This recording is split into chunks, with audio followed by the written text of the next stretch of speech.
Morehead City Motorboaters have navigated down south to face the Wilmington Sharks. Lance Williams alongside Christian Dobbs, Trey Keenis.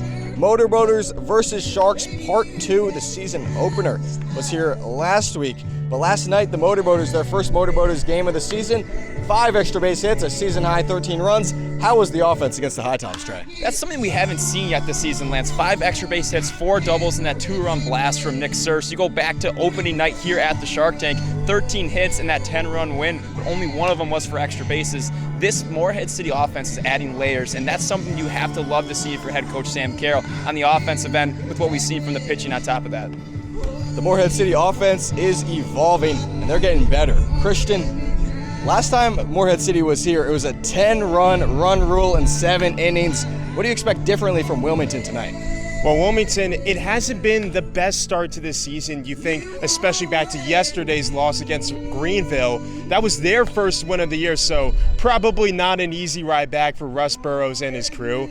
The biggest thing that has to improve for Wilmington is their pitching. Right now, they're at a 7.9 ERA, one of the worst marks of the CPL. It's been one of their weak points this season, and that's been surprising given how dominant their pitching was last year, led them to a 2024 CPL title. That's going to be the difference today for the Sharks. Can they find their stride on the mound and avoid giving up yet another double-digit run game against their opponent?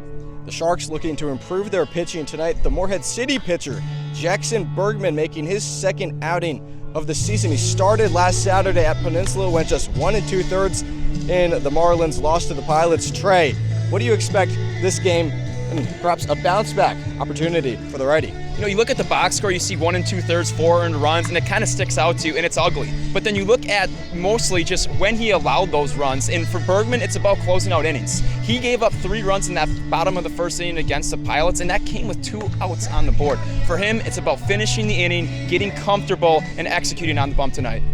Bergman trying to improve. One player looking to build upon his performance from last night. Nick Surse hit the team's first home run of the year against the High Tops, and I got to speak with him earlier today.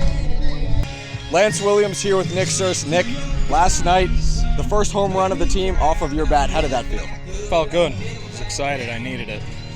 What pitch were you sitting on, or what was that pitch like?